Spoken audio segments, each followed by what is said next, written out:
واحد من مشاهير قريش آمن بالنبي صلى الله عليه وسلم قبل ما بعثه، وبعت له السلام ومات قبل ما النبي صلى الله عليه وسلم يبعث. مين اللي بيحكي لنا حكايته؟ واحد من الصحابة اسمه عامر بن ربيعة. بيجي يقول عامر بن ربيعة ايه؟ جالي زيد ابن عمرو بن نفيل قال لي: يا ابن أخي، إني أنتظر نبيا من بني إسماعيل، من بني عبد المطلب. ركز بقى.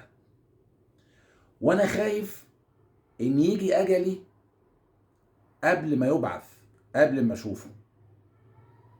وإنت لو جالك وأمنت بيه، لو ظهر وإنت عايش وأمنت بيه، امسك فيه قوي وآمن بيه وأبلغه مني السلام. وهقول لك حاجة عشان الموضوع ما يخدعكش، مش أي حد يجي يقول لك أنا نبي يبقى ده نبي. هقول لك أوصافه من أهل الكتاب، من كتب أهل الكتاب. إيه أوصاف النبي ده؟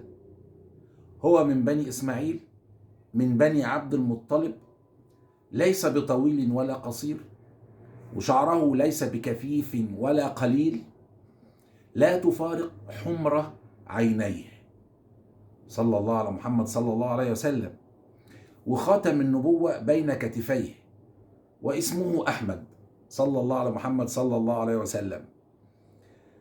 بيقول لك في وصف النبي صلى الله عليه وسلم إنه لا تفارق حمرة عينيه. يعني إيه الكلام ده؟ النبي صلى الله عليه وسلم من أوصافه إن عينه واسعة، زي ما قال المسيح عليه السلام عليه: انتظر النبي العربي أنجل العينين، يعني واسع العينين. ده من وصف المسيح عيسى عليه السلام للنبي محمد صلى الله عليه وسلم. ومن وصف بعض الصحابة بيقول لك إنه عينيه واسعة، بياضه شديد البياض، سواد العين اللي هو النني اللي في النص ده شديد السواد. طيب يعني ايه لا تفارق حمر عينيه؟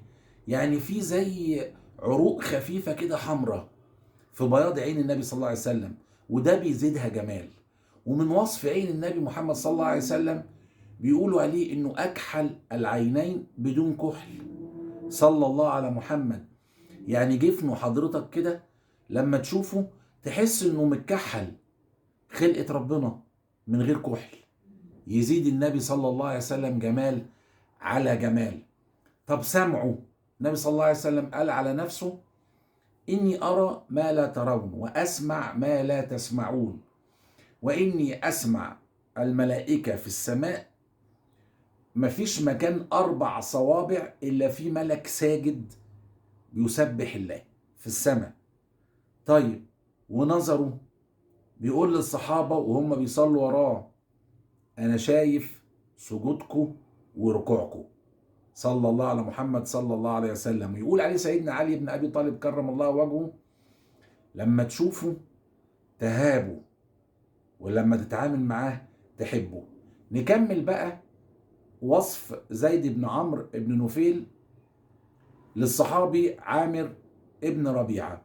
فقال له: لا تفارق حمرة عينيه، وختم النبوة بين كتفيه، واسمه أحمد. خلي بالك، مولده ومبعثه من هنا، من مكة. عرف من ايه؟ ما احنا قلنا من كتب السابقين. ويأتي بشيء يكرهه أهله، يعني مش هيوافقوا عليه، ويهاجر ويسيب البلد، يخرجه قومه ويهاجر إلى يثرب. ده وصف تحديد كل أحوال النبي صلى الله عليه وسلم. لو لقيته امسك فيه وأبلغه مني السلام.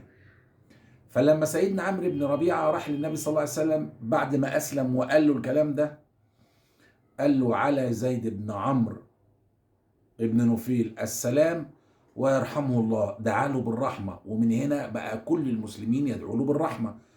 الراجل ده النبي صلى الله عليه وسلم قال عليه إيه؟ يأتي أمة بيني وبين عيسى عليه السلام. يعني أمة سيدنا عيسى اللي هيتحاسبوا مع سيدنا عيسى، بعد كده يجي زيد أمة لوحده، وبعد كده تيجي أمة النبي محمد صلى الله عليه وسلم. طيب من أفضال الراجل ده إيه اللي حصل؟ أولا تعالى أقول لك نسبه مين. هو مين أصلا زيد بن عمرو بن نفيل؟ زيد بن عمرو بن نفيل ده ابن عمة النبي صلى الله عليه وسلم، ابن أميمة بنت عبد المطلب، أخت عبد الله ابن عبد المطلب أبو النبي صلى الله عليه وسلم. فده نسبه إيه تاني؟ ما هو ابن أميمة، يبقى أخو زينب بنت جحش زوجة النبي صلى الله عليه وسلم أم المؤمنين من أمها، يبقى أخوها من أمها، يبقى خالي المؤمنين وخالي المسلمين. طب زيد على الموضوع ده كده كمان عم عمر بن الخطاب رضي الله عنه وأرضاه. أزيدك من الشعر بيت، ابنه واحد من العشرة اللي بشرهم النبي صلى الله عليه وسلم ان هم في الجنة، هو سعيد بن زيد. لما مات امتى؟ مات سنة 605 قبل مبعث النبي صلى الله عليه وسلم ب5 سنين. لما مات جم اقرب الناس اليه للنبي صلى الله عليه وسلم سيدنا عمر بن الخطاب وسيدنا سعيد بن زيد.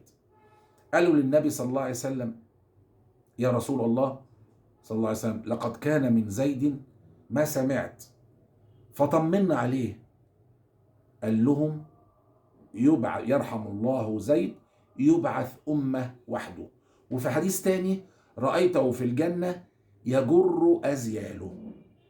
عمل ايه بقى زيد ابن عمرو بن نفيل، وايه قصته؟ الراجل ده رفض عبادة الأصنام وهو شاب، اجتمع مع أكتر من واحد، منهم كان ورقة بن نوفل، وقالوا: تعالى نبحث على الدين الحق بره مكة. رايحين فين؟ للي عندهم علم من أهل الكتاب. راحوا لبلاد الشام، وقابلوا بقى علماء النصارى وعلماء اليهود وعلماء المجوس. كلهم بيقولوا له: لو انت عايز دين إبراهيم ارجع لبيت إبراهيم، فهناك مبعث نبي آخر الزمان، هناك النبي العربي سيبعث من مكة، ده مبعثه وده أوانه. عرفوا منين؟ من الكتب اللي ما بين إيديهم.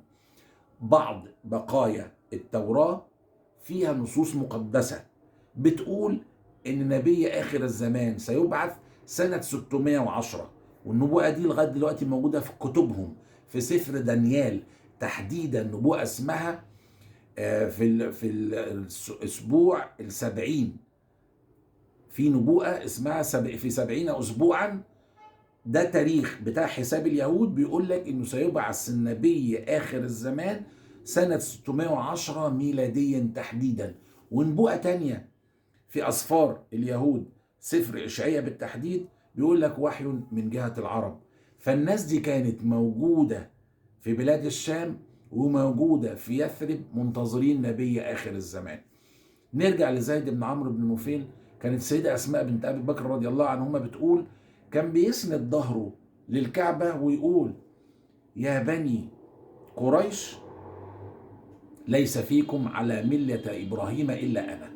فكان بيستنى بعد ما رجع من دمشق من بلاد الشام، كان بيستنى الشمس لما تغيب يروح ساجد قدام الكعبة ويقول: يا رب أشهدك إني على دين إبراهيم، ولو أنا أعرف شريعة أتعبدك بيها هتبعها. وكان قال لسيدنا عمرو ابن ربيعة في الرواية اللي احنا بنقولها: أشهدك إني أشهد أنه نبي وأنه مرسل من عند الله. دي كانت قصة اللي هيبعث أمة لوحده بهداية ربنا سبحانه وتعالى وفطرته. الحمد لله رب العالمين، وسلام على المرسلين، والسلام عليكم ورحمة الله وبركاته.